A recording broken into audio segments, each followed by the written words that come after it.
kind of speaks for the movie, I guess, because the movie literally turns to shit. And I think it is a piece of shit. Because it's very dull. Just explain it, it's dull. Like, the first half of the film, like, nothing happens. They do the little ritual, he grabs the matches, his dad gets a job, then his dad, I guess something, you know, he has a dream that his dad's drunk and flying the plane. Sees his dad in the hospital. The two guys grab him. I mean, that's all that happens. And then basically the finale is Louis Tripp and the girl grab some stuff. They find one of the guys, tells them the other guy he was turned into some freaky stuff, locked him into the place where that guy works, this little factory, warehouse type thing. See, really bad stop motion. And the reason I say it's bad, because the stop motion in this film was better. It looked better. It seemed like it flowed better. It seemed like this film had more imagination.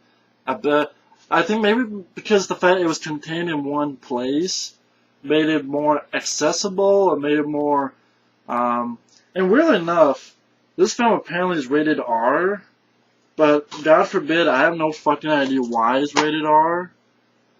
I didn't think it was, but I looked online and apparently there's places that say this is rated R. It doesn't really say it on the DVD cover. But I looked up and apparently some places say it's rated R.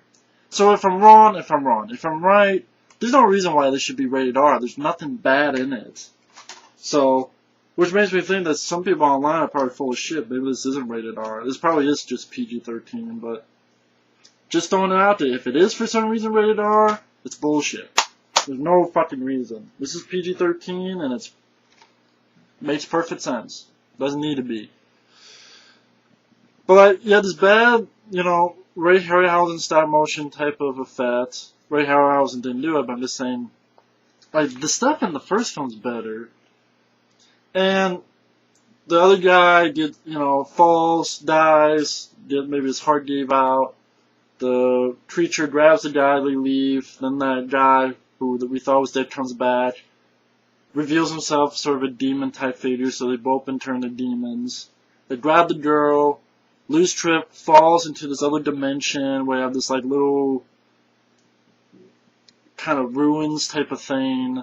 He gets turned to a demon. He's going to kill the girl for sacrifice to open the gate. He hears him use a box that represents his mom who was passed away a long time ago. Grabs the thing, chucks into the gate, stops everything. Apparently he's dead and the girl's the only one to survive. Weeks later, obviously, because it's at a funeral, so you have to think how it takes to get the body there, to make a funeral. His dad was all fucked up. His dad's there just with crutches. So it's obviously been maybe weeks, or at least a week. And then that's when the time where the coffin pops up, and then Louis Tripp comes up, and the girl goes, "It worked." I'm like, "What worked? I don't even know what the fuck you did, girl." And then the two douchebags come out, and then after the end credits, the little hamster comes out as well. So they didn't kill the hamster. I'm like, what the fuck? Like, really? Like, in the first film, okay, they did that, but it was like a minute after they stopped the thing. Like, Steamdoor stopped the thing, a minute, they come walking out. It doesn't make sense that a fucking week or so, 2 or 3 weeks goes by, and then they pop out? Like, where the fuck were they? Take a coffee break? I don't take a coffee break until then I'll go back to the living. What? So, I mean, the Gate 2 just has a lot of problems. It's badly acted. Louis Tripp doesn't do a good job in this film, in my opinion. I mean, he's not horrible, terrible. He's not the worst actor I've seen. He did a lot better in the first film. I don't know, maybe it's just he seems off at times, and maybe because, I don't know, you don't really like his character. Like, you kind of understand the explanation, but at the same time you don't buy it 100%. You still think, "Oh, you stupid idiot. You fucking idiot." I don't know, I didn't like Louis Tripp's character in this film too much. The only character I thought was decent was the girl, Pamela Seagull. The other two guys who were the kind of douchebags, they were bad actors in my opinion. There's not a lot of effect sequences except the little minion and then the ending where you get the shitty ending, because you have these two demons, one stop motion, one suit, and like bad special effects. I mean, the special effects in the first film was better, for crying out loud, for fuck's sake. And this is from the same writer and director. I just, him, I'm not gonna stab you. And then weeks later they just pop, well, why weeks? Why not just, boom, alive again, just like in the first film? It's just dull. It's dull. Not much shit happens.